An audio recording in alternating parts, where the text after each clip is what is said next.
नमस्कार प्यारे साथियों, नानक क्लासेज के यूट्यूब चैनल पे आपका स्वागत है। जैसे कि रोज आपको अब सुबह और शाम डिजिटल पैनल पे क्लास मिल रही है, तो स्टार्ट करें एक और महत्वपूर्ण क्लास आज की। आज की इस क्लास में हम पढ़ेंगे राजस्थान सामान्य अध्ययन। काफ़ी इंतजार था, काफ़ी दिनों से आपकी ये क्लास बंद हुई थी, 9 बजे की क्लास थी, अब दोबारा शुरू कर दी है क्योंकि काफ़ी दिनों से आपको इसलिए क्लास नहीं मिले थे कि सीधा डिजिटल बोर्ड पे ही आपको क्लास दी जाए। तो एक बार वीडियो को सारे विद्यार्थी लाइक कर दो, शेयर कर दो, अगर आप चैनल पे नए हैं तो इसको सब्सक्राइब कर लो। स्टार्ट करते हैं आज की क्लास। आज का जो हमारा टॉपिक रहेगा मेवाड़ राजवंश कैसे, और ऐप के अंदर भी आपको ये टेस्ट मिल गया होगा।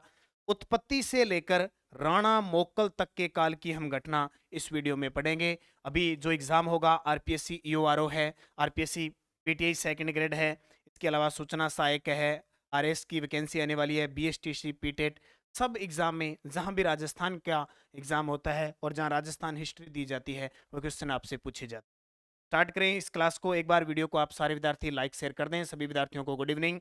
और आज की क्लास शुरू होने जा रही है। पहला प्रश्न आपके सामने स्लाइड पर है। पहला प्रश्न देखो, गुहिल वंश।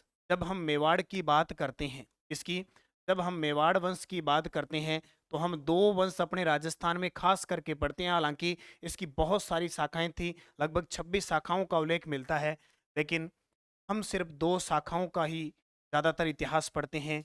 एक तो आती है गुहिल। गुहिल वंश के अंदर अलग अलग भाग बंट जाते हैं, दो भाग। गुहिल वंश में एक तो हम पढ़ते हैं रावल शाखा, ठीक है, और एक पढ़ते हैं सोदिया शाखा।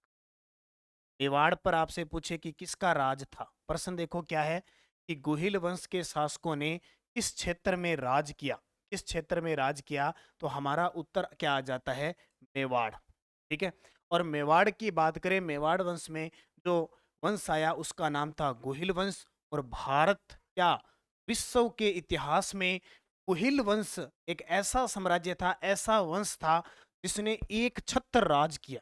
एक छत्र राज कहाँ से कहाँ तक किया, 566 ईस्वी से लगा, और जब तक हमारा भारत आजाद हुआ, हम कह सकते हैं मोटे रूप से 1947 तक। इतना बड़ा राज विश्व में, संसार में अगर किसी का राज था तो हमारे इस मेवाड़ वंश की। और इस कुहिल वंश में दो शाखाएं मुख्य रूप से, एक रावल शाखा और दूसरी शाखा सिसोदिया शाखा। पहले रावल शाखा थी और उसके बाद में सिसोदिया शाखा।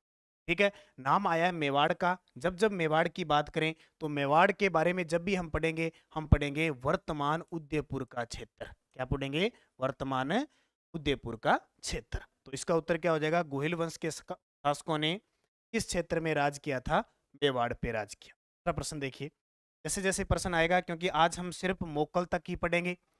मोक्कल हम कहाँ से कहाँ तक पढ़ेंगे, 566 ईस्वी से लेकर, और मोक्कल की मृत्यु होती है 1433 ईस्वी।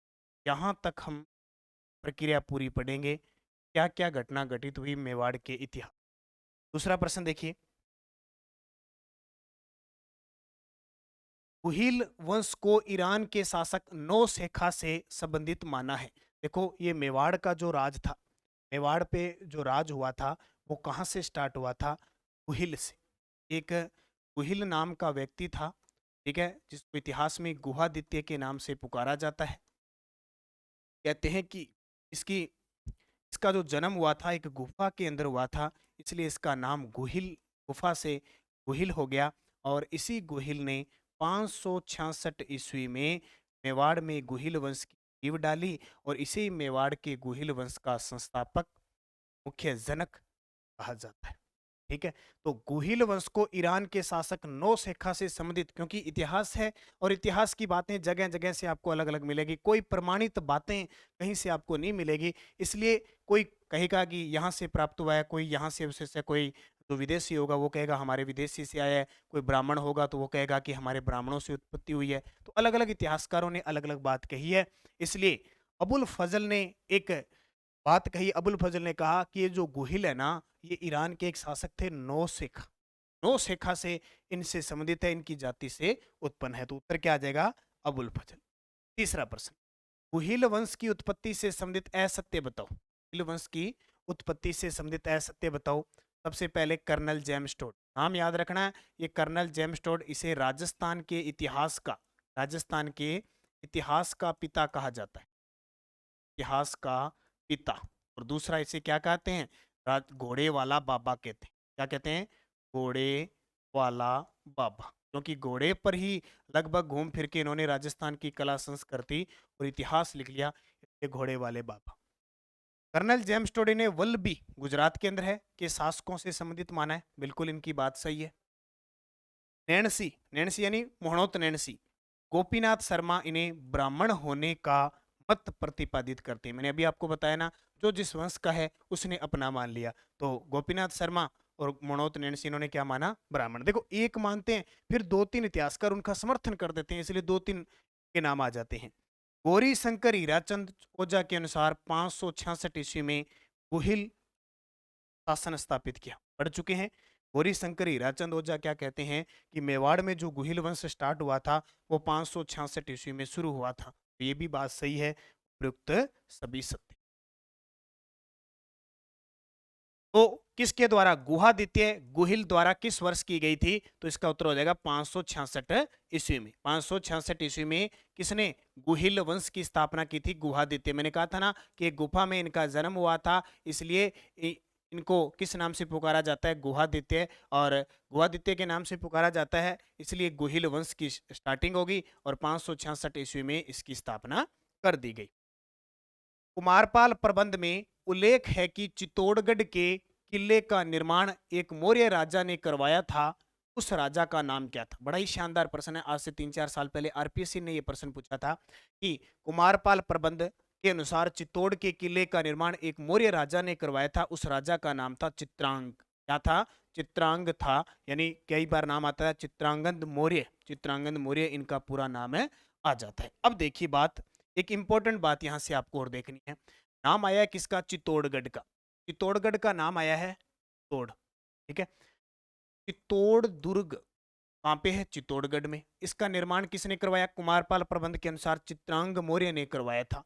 चित्तौड़गढ़ दुर्ग किस पहाड़ी पे स्थित है? तो आपको याद रखना है चिड़िया टुक पहाड़ी पे स्थित है। कौन सी पे? चिड़िया टुक पहाड़ी पे स्थित है। ये आपको याद रखना है। पठार याद रखना है। क्या याद रखना है? इस पठार पर स्थित है, मेसा के पठार, मेसा के पठार पर स्थित है। और किस नदी के किनारे? गंभीरी व बेड़च नदी के किनारे स्थित है। गंभीरी व बेड़च नदी के किनारे स्थित है। और इसमें कितने साके हुए? 3। 1303 में पहला हुआ, 1534 में दूसरा हुआ और 1567-68 में साका हुआ। तो 3 साकों के लिए प्रसिद्ध है कौन सा दुर्ग? चित्तौड़गढ़ दुर्ग। तो जो दृढ़ राखे धर्म को तिही राखे करतार शब्द किस राज्य के राज चिन्ह में अंकित थे? बड़ा ही शानदार है। क्या कहता है कि जो दृढ़ राखे धर्म को तिही राखे करतार शब्द किस राज्य के चिन्ह में अंकित है? तो हम किसकी बात कर रहे हैं? मेवाड़ की।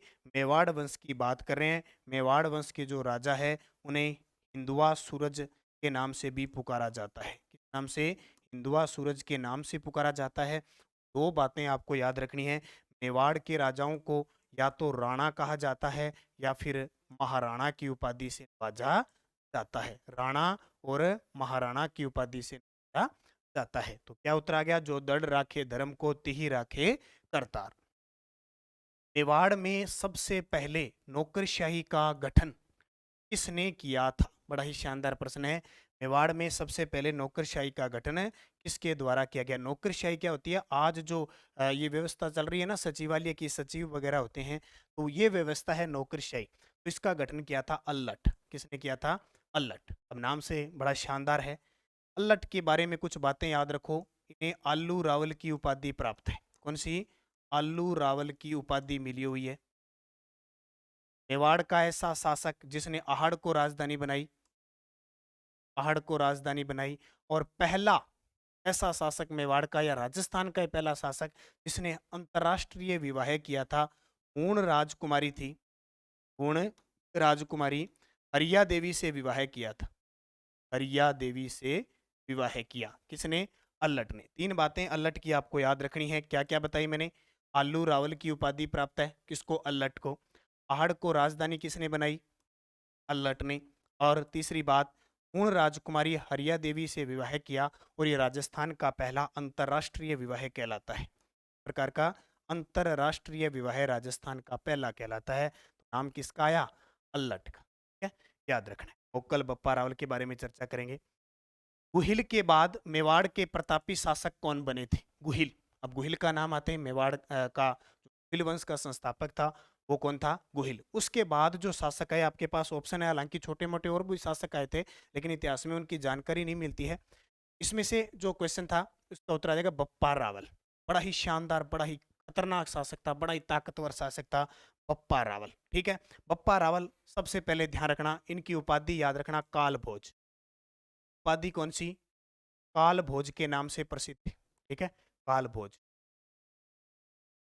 काल भोज।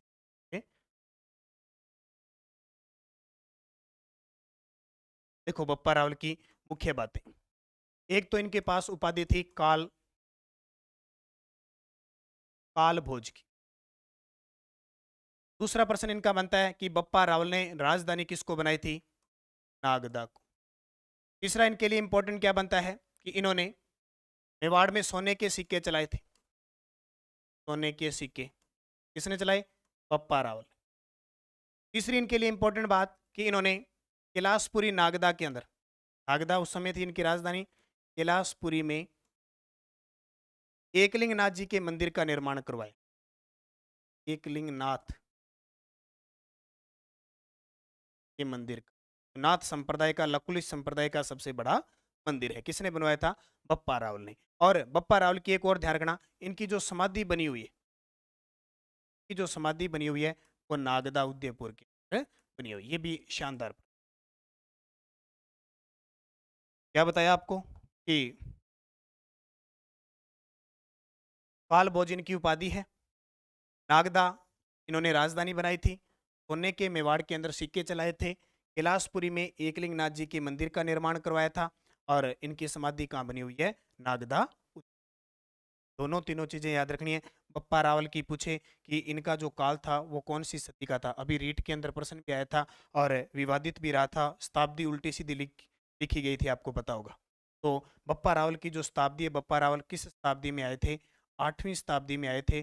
734 ईस्वी में इन्होंने मान मौर्य को हराकर चित्तौड़गढ़ दुर्ग जीता था, वहां से इनकी जानकारी मिलती कि अभी रीट में प्रश्न आया था वो शायद गलती से 18वीं शताब्दी वहां लिखा गया था, तो वो प्रश्न अब देखो पे रिट लगी हुई है, क्या डिलीट होता है या क्या है? अगला देखो, बप्पा रावल ने 734 ईस्वी में चित्तौड़ शासक मानमोरी को परास्त कर चित्तौड़ पर अधिकार किया, इसकी जानकारी मिलती है। आ गया ना प्रश्न, क्या है? बप्पा रावल ने 734 में चित्तौड़ शासक मानमोरी को पराजित कर दिया और चित्तौड़ पर अधिकार कर लिया, इसकी जानकारी हमें मिलती है राज प्रशस्ति से। कहां से? राज प्रशस्ति से हमें जानकारी मिलती है। अब ये राज प्रशस्ति कहाँ पे है? ये राजसमंद झील के किनारे है। कहाँ पे? राजसमंद झील के किनारे है। एक तो याद रखना, इसका निर्माण किसने करवाया था? उस समय शासक थे राज सिंह। कौन थे? उस समय राज सिंह शासक थे मेवाड़ के। 1652 से लेकर 1680 तक राज करते हैं मेवाड़ पे। ठीक है, और राज सिंह की बात करें तो इनके समय में एक थे रणछोड़ भट्ट।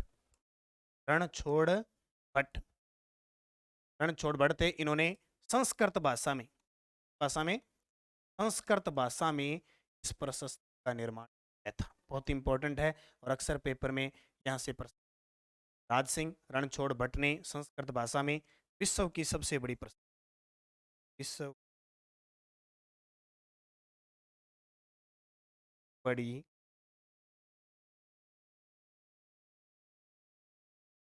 इतनी बातें आपको याद रखना।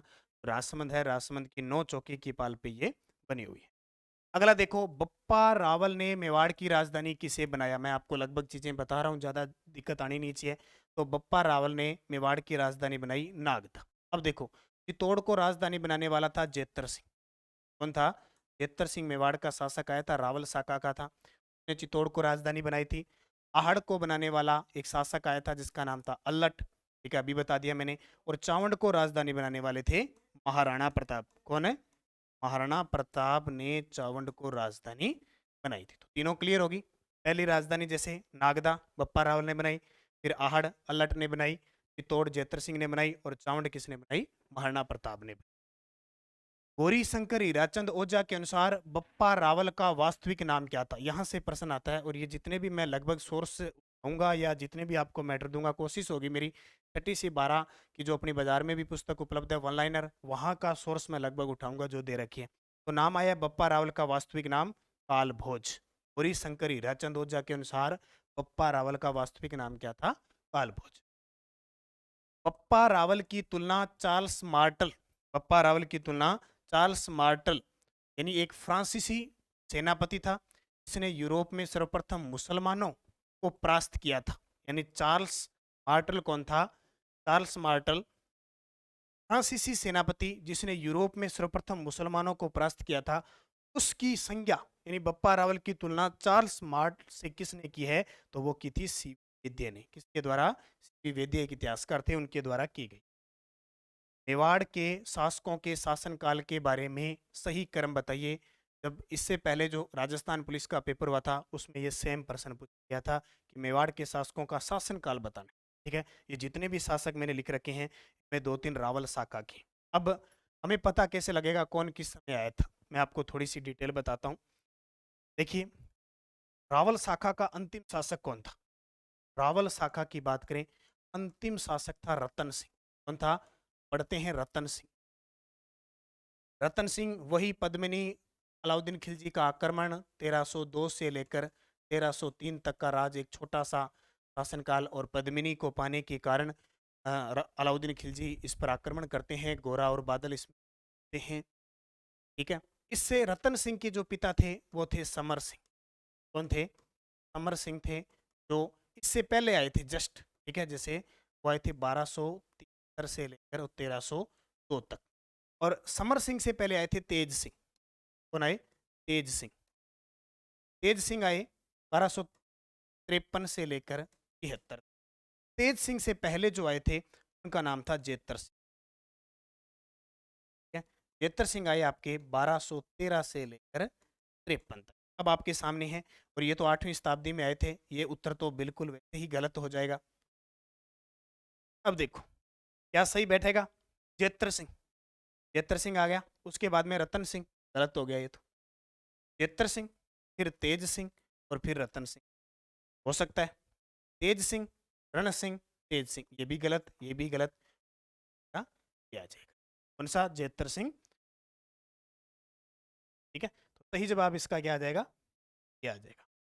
वन जेतर सिंह। देखो जेतर सिंह 1213 से 53, फिर तेज सिंह 1253 से 73, और फिर अब समर सिंह बीच में आया नहीं है, तो क्या आ जाएगा? रतन सिंह 121302 तो 3। तो सही जवाब इसका ये हो जाए।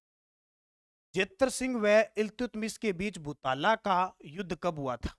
जेतर सिंह व, अब जेतर सिंह को याद रखना, जेतर सिंह कब से कब तक आए थे? जेतर सिंह 1213 से लेकर 1253 तक राज करते। अब इसके बीच जो भी घटना हुई है वो मेवाड़ में जेतर सिंह के समय की घटना होगी, सीधी सी बात है। इल्तुतमिश ये गुलाम वंश का शासक था। आपने नाम सुना होगा, दिल्ली सल्तनत में गुलाम वंश का एक शासक आया था, कुतुबुद्दीन ऐबक। कुतुबुद्दीन ऐबक का गुलाम था इल्तुतमिश। वो दिल्ली सल्तनत का राजा था 1200 1210 से लेकर 1236 तक राज करता। अब भूताला का युद्ध कब हुआ था? 1227 ईस्वी। देखो, आपको कई बार एग्जामिनर क्या करता है, प्रश्न डाल देता है, अपने पढ़ा नहीं होता है या एक चीज पढ़ी होती है। हिंट ये मिल जाता है कि 1210 से 1236, 1213 से 1253, इसके समय कौन था? थोड़ा बहुत पता हो। अब देखो 53 तो वैसे ही कट जाएगा, वो नहीं था। ठीक है, 1336 वैसे कट जाएगा, वो नहीं था।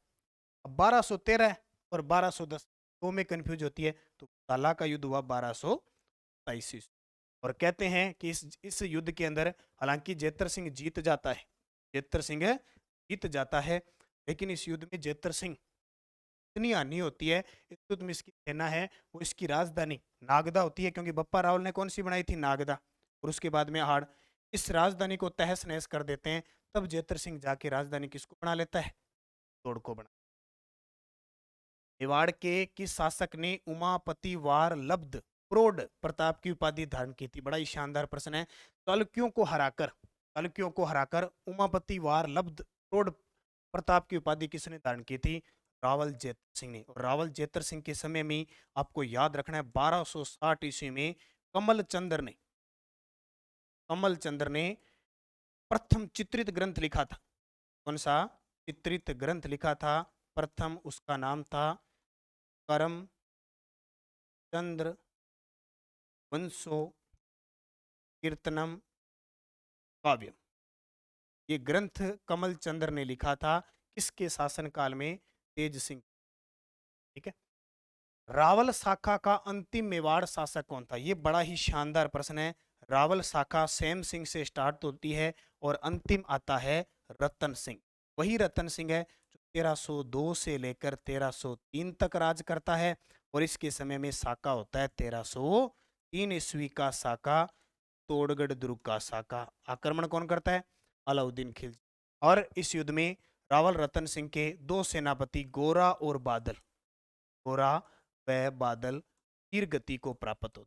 ठीक है। ये चित्तौड़ का प्रथम शाखा कहलाता है। चित्तौड़ का प्रथम शाखा होता है। अगर आपसे पूछे राजस्थान का प्रथम शाखा कौन सा है, तो राजस्थान का प्रथम शाखा 1301 में रणथंभौर दुर्ग का शाखा था। ये राजस्थान का प्रथम शाखा था। ठीक है, दोनों में अंतर है, याद रखना। ये चित्तौड़ का प्रथम, ये रणथंभौर का, और राजस्थान का भी प्रथम शाखा। तो रतन सिंह और पत्नी पद्मिनी, आपको याद रखना है। ये रावल शाखा का अंतिम, इसलिए पेपर में। चित्तौड़गढ़ दुर्ग का प्रथम शाखा कब हुआ? तो चित्तौड़गढ़ दुर्ग का प्रथम शाखा 1301 में, 1303 में हुआ। ठीक है। 1301 में क्या हुआ था? रणथंभौर दुर्ग का शाखा। 1308 में क्या हुआ था? सिवाना दुर्ग का शाखा। और 1311 में क्या हुआ था? जालोर दुर्ग का शाखा। यहाँ जालोर का शाखा, यहाँ सिवाना का शाखा, और यहाँ रणथंभौर। ठीक है, इनको आप अच्छे याद रखना।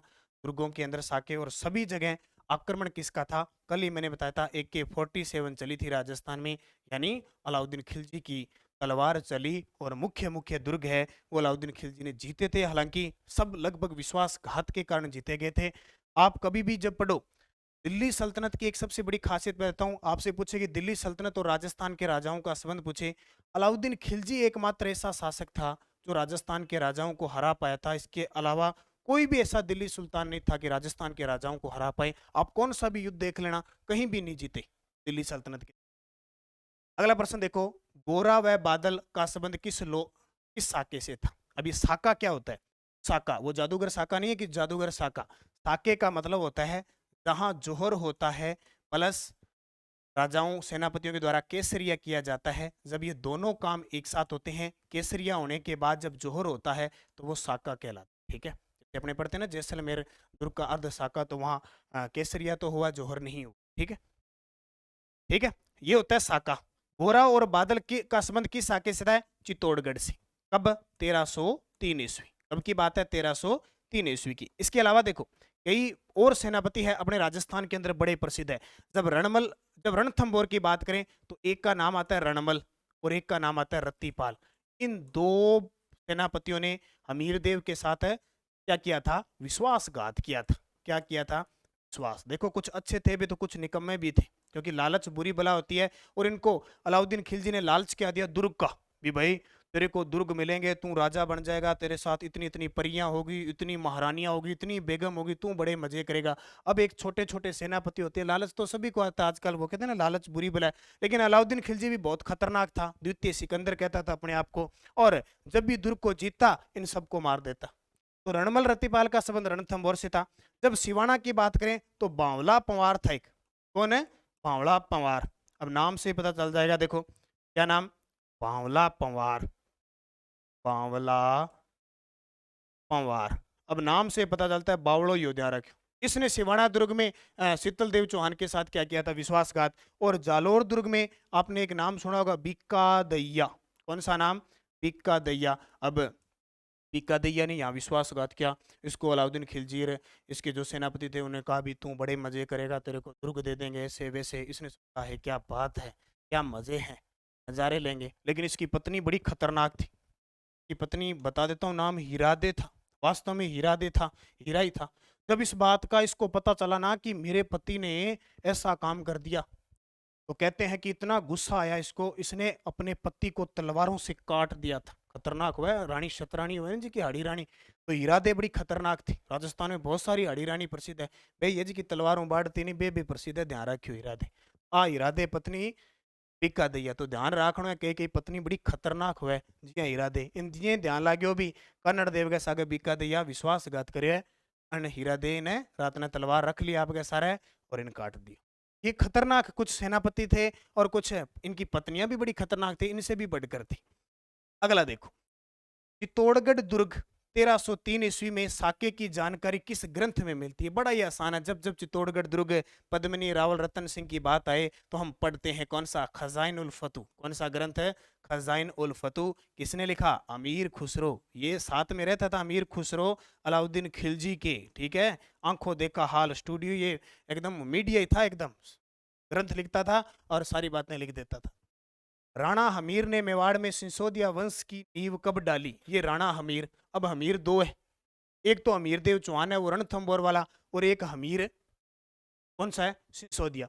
इसने 1326 ईस्वी में, कब? 1326 ईस्वी में सिसोदिया वंश की नींव डाली थी। क्यों? अब यहां से एक बात निकलती है कि हमने लास्ट पढ़ा जब रावल रतन सिंह रावल शाखा समाप्त होगी 1303 में, ठीक है। 1303 में समाप्त होगी ना, ये बीच का जो काल है ना 1326, यहाँ मुस्लिम साम्राज्य रहा था, यानी पूरा साम्राज्य नहीं बना लेकिन मुस्लिम अन्य धर्म जो थे उनका राज था। अब ये हमीर आया, हमीर ने जैसे तैसे करके कैसे जोड़ तोड़ के बंदों को इकट्ठा किया और बोले यार ऐसे नहीं होगा, हिंदुओं को इकट्ठा करते हैं यार, अपने राज करते हैं वापिस, ये तो खत्म हो जाएगी कहानी, इतना बड़ा सिसोदिया वंश था। तो इस बेचारे हमीर ने क्या किया? सारों को इकट्ठा किया और मुसलमानों को परास्त करके वापिस 1326 ईस्वी में नींव डाल दी, बोले। और नींव डाली तो सिसोदिया वंश का संस्थापक कौन हो गया? अमीर सिंह। अब इसने सारा कुछ इकट्ठा किया, इसको कहते हैं मेवाड़ का उदारक, ठीक है। एक तो मेवाड़ का उदारक कहते हैं इन्हें, और दूसरा कहते हैं कौन सा? इनको एक उपाधि प्राप्त है विषम घाटी पंचानन। उपाधि मैं बता देता हूँ, वीरदेव सिसोदिया की उपाधि है कौन सी? विषम घाटी पंचानन। विषम घाटी पंचानन, इसका मतलब क्या हुआ कि विषम घाटी पंचानन का मतलब अभी इतनी विषम परिस्थितियां थी, कुछ भी नहीं था, फिर भी राज वापिस सिसोदिया वंश स्थापित कर दिया, तो विषम घाटी पंचानन की उपाधि और मेवाड़ का उद्धारक इसे कहा जाता है, ठीक है। और 1326 स्थापना की थी।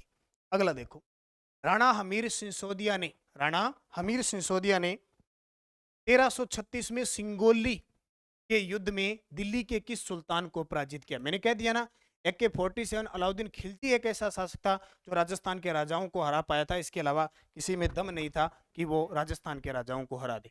तो उत्तर क्या आ जाएगा? मोहम्मद बिन तुगलक 1336 में सिकोली के युद्ध में राणा हमीर, ये हमीर हमीर सिंह, ठीक है।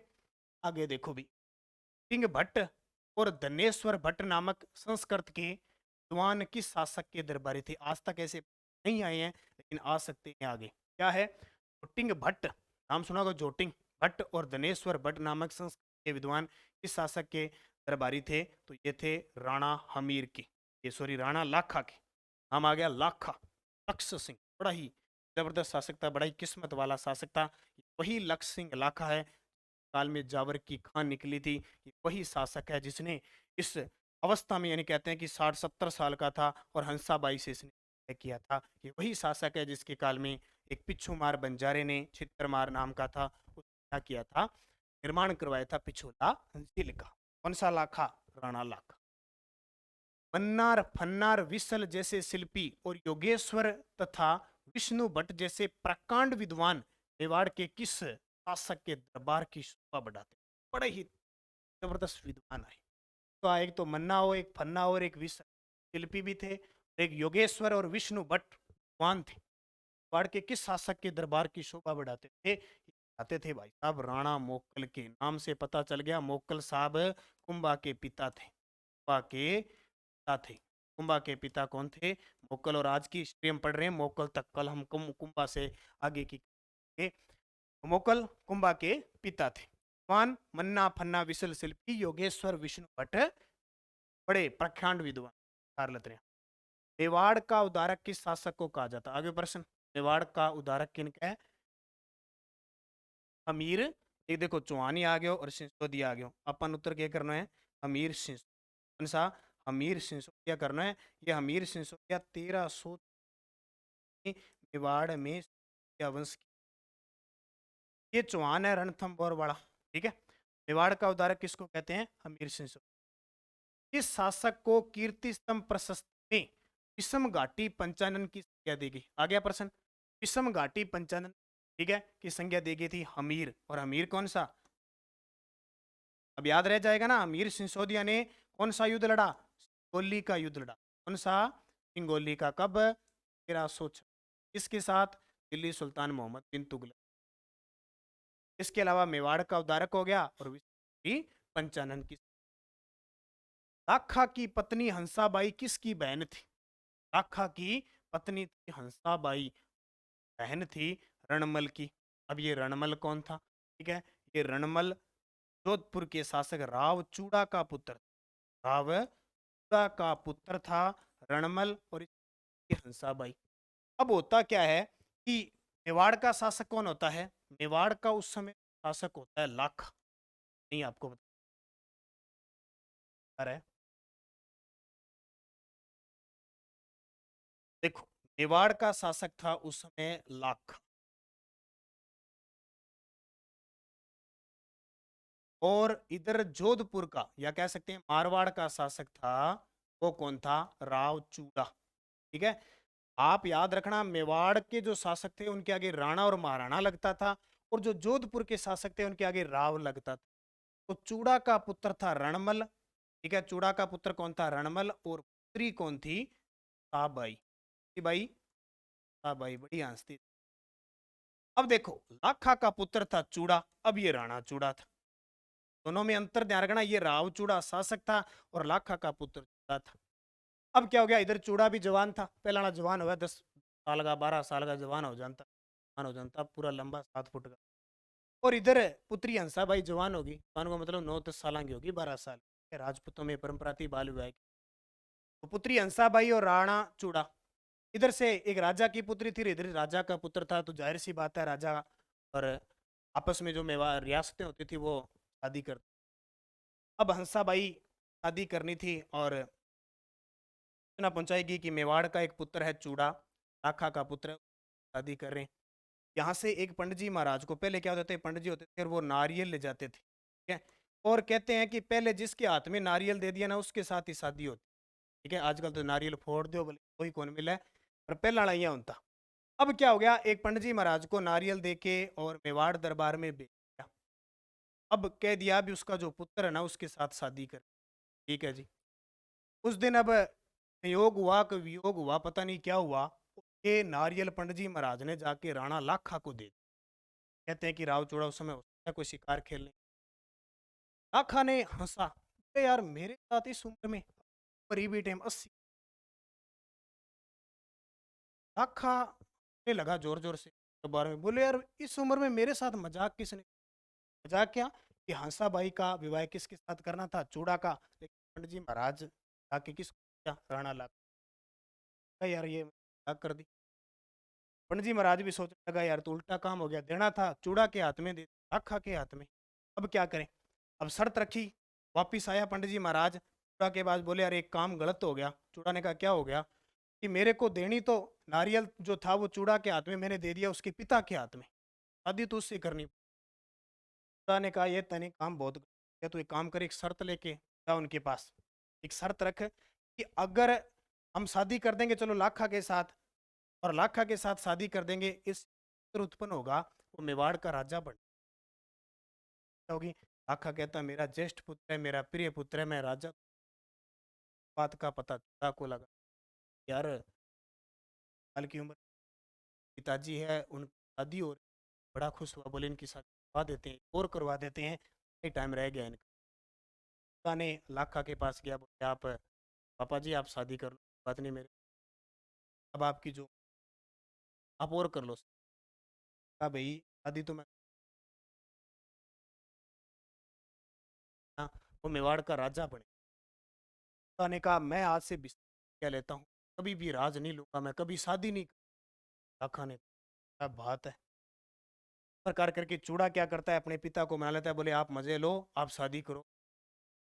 मैं कोई और देख लूंगा, मिल जाएगा। पर इसने तो भीषम प्रतिज्ञा ले ली, बोले मैं न राज लूंगा न शादी करूँ। लाखा की शादी और हंसाबाई की हो जाए है शादी। देखने कहा था ना, लाखा बड़ा लक्की है, साल की उम्र में हंसाबाई मिली, हम 10-12 साल। ठीक है, हंसाबाई, और हंसाबाई और लाखा से जो पुत्र उत्पन्न हुआ उसका नाम क्या है? उसका नाम था मोकल। मोकल अगला राजा। ये कहानी होगी यहाँ पे। क्या, हंसाबाई और लाखा। रणमल की क्या थी? बहन थी। और लाखा की ये क्या थी? पत्नी। ठीक है, अब आगे थारा कहानी। आगे देखो, राजस्थान का भीष्म पितामह किसे कहा जाता है? देखो, भीष्म पितामह आपके पिता खातर सारो कुछ निर्धार कर दिया ना, गद्दी या तो शासक कौन सा था? राव चूड़ा या कुंवर चूड़ा। देखो नाम इतना याद रखना है, कुंवर चूड़ा आएगा। 14वीं शताब्दी में किस शासक के में जावर में चांदी व सोने की खान निकली थी? बड़ा ही देखो लकी बंदा कौन? राणा लाखा। कौन है? राणा लाखा इतना लकी था कि एक तो पिछला जेल का निर्माण हुआ, एक इसकी शादी हो गई, चांदी देखो। जावर आज भी कितनी खान है, राजपुरा दरीबा जावर देवारी, ये खान है जहाँ चांदी की खान निकल गई, थोड़ा बहुत सोना भी निकल गया, तो चांदी चांदी। राणा लाखा की। राणा लाखा के समय प्रश्न आता है कौन सी शताब्दी में? 14वीं शताब्दी। राणा लाखा के काल में किस का निर्माण उदयपुर में एक पिच्छू या छित्तर नामक बंजारे ने करवाया था? ये भी देखो, अपनी बेल की स्मृति में कहते हैं कि इस मेवाड़ क्षेत्र में आया था, और बेल की स्मृति में इसका निर्माण कहते हैं कि इसको प्यास लगी, दर दर भटका, इसको पानी नहीं मिला, इसका ही निर्माण किया। उसका नाम क्या है? पिपला झील। कौन है? पिपला झील कहाँ पे है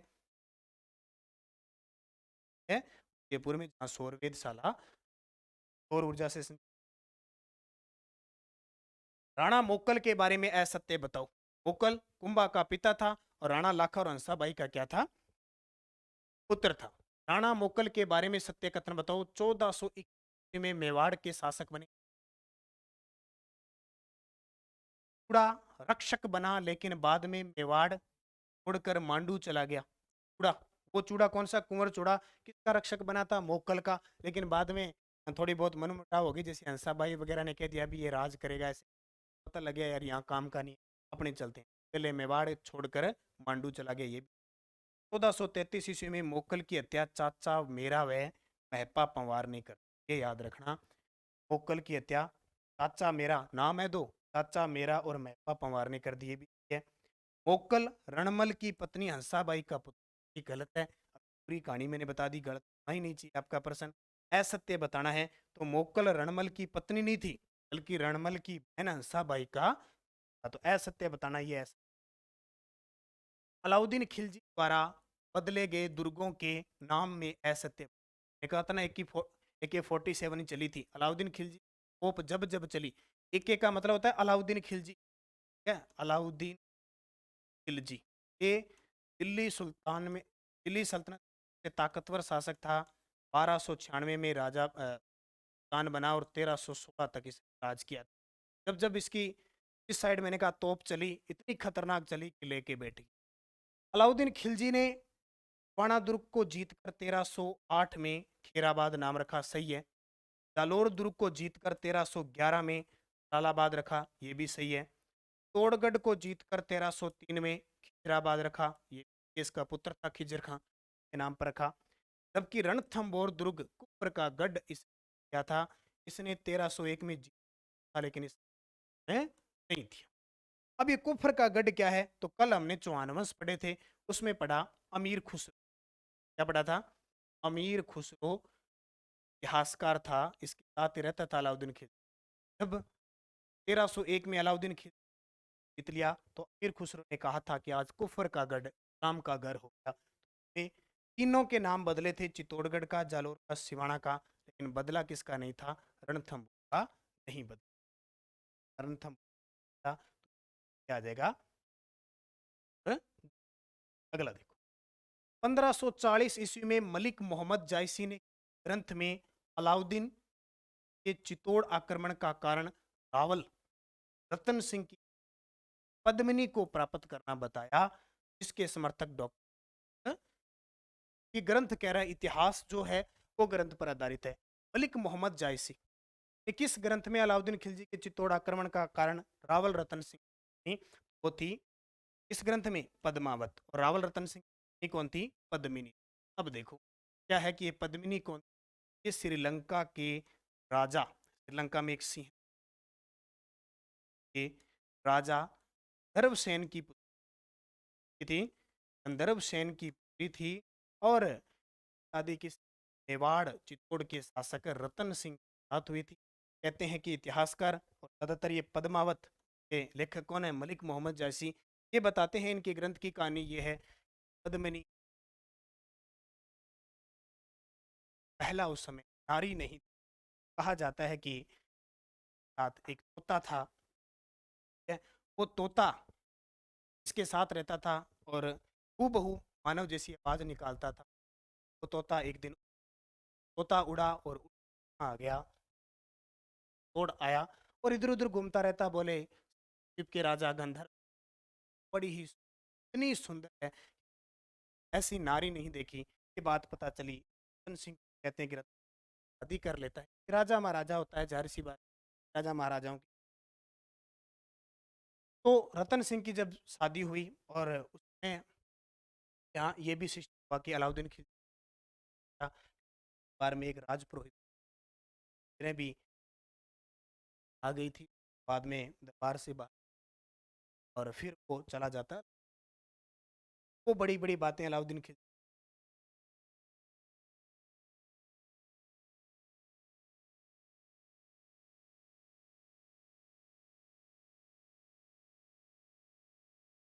इतनी सुंदर, यानी लालसा अलाउद्दीन खिलजी इतनी पैदा कर दी, वो प्राप्त करने के लिए चित्तौड़ पर आक्रमण था। वो 1303 ईस्वी किया, और दो सेनापति गोरा व बादल, इन्हीं के चाचा व भतीजे, उन्होंने भी अलाउद्दीन खिलजी की वीर गति में, और अलाउद्दीन खिलजी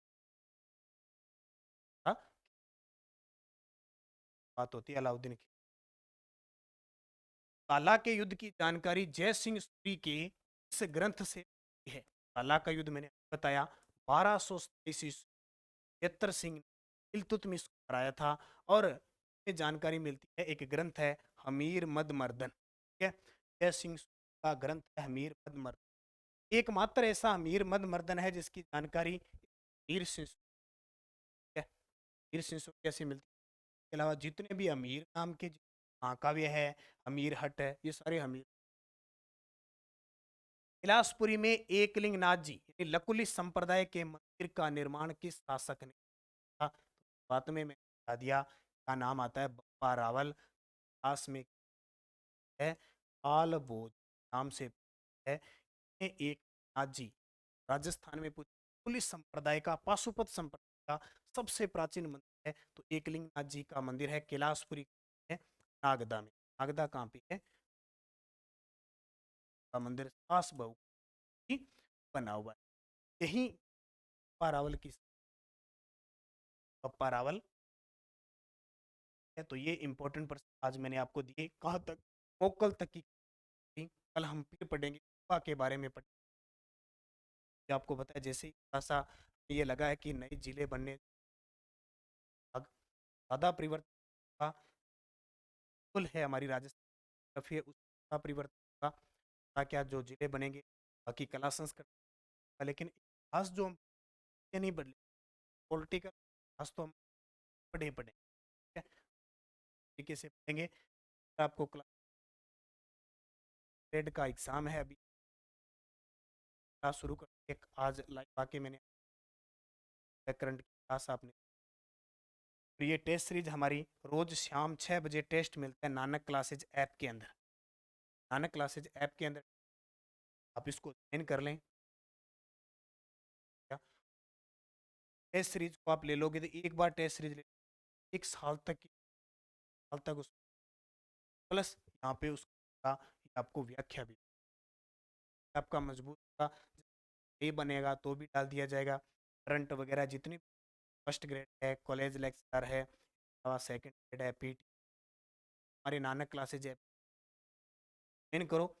ये एक ऐसा वक्त है, विद्यार्थी विद्यार्थी है पढ़ने का, सिर्फ 20 में आगे बी टेट है, सूचना सहायक वारों का एग्जाम दे रहे हैं, वो ज़्यादा पढ़ रहे हैं। 80% विद्यार्थी अब बार ऐसा लग रहा है, उनको ऐसा लग रहा है कि अब पढ़ने का कोई फ़ायदा नहीं है, या कुछ है कि मन में आ गया भी भाई किताबें बदलेगी कोई सी, लेकिन जो पढ़ोगे आप ज़्यादा नहीं, लेकिन रोज़ आप निरंतर प्रवाह में पड़े रहोगे। आने वाली अब सरकार 1 लाख वैकेंसियाँ घोषित, 1 लाख में से देगी। एग्ज़ाम चलते रहते हैं, आते रहते हैं, परीक्षा होती रहती है, हम मेहनत करते रहते हैं, लेकिन हम करते क्या हैं कि हम अब नहीं पढ़ेंगे। हम जब परीक्षा आ जाएगी, महीने 2 महीने रहेंगे, हम इतना ज़्यादा पढ़ेंगे, 15-15 घंटे इतना पढ़ेंगे, इतने ज़्यादा डिप्रेशन में आ जाते हैं। पढ़ा हमने खूब है, हमारा एग्ज़ाम फिर अच्छा, कारण कि हम इतने ज़्यादा डिप्रेशन में आ जाते हैं, या फिर बस फटाफट लगाने की चक्कर में कोई ना कोई उल्टा सीधा काम करते हैं और हम सिलेक्ट, अब फ़ायदा उसी को होगा, 2 से 3 मिलेगा। करंट की क्लास फिक्स कि एक बार आप रोज धारा प्रवाह में पढ़ते रहोगे, तो अगर 6 महीने बाद भी आपका एग्जाम होता है, तो आप उसको याद रहेगा, आपके दिमाग में मेमोरी बड़ी सेट है, भगवान है हमारी, याद रह जाता है। एकदम पढ़ोगे तो एकदम तहलकम आ जाता है, जैसे ज्वालामुखी, फिर आप इतने डिप्रेशन में आ जाते हैं, आधे तो अभी रात को नहीं, फिर उनका एग्जाम। ये निरंतर अध्ययन बढ़ते रहें और वीडियो को लाइक शेयर करते हैं। अब आपकी मांग के अनुसार काफ़ी दिनों से हमारी ये मेहनत चल, बोर्ड पे आपको और आप सब है, आपको क्लास मिलेगी, पढ़ें। धन्यवाद, जय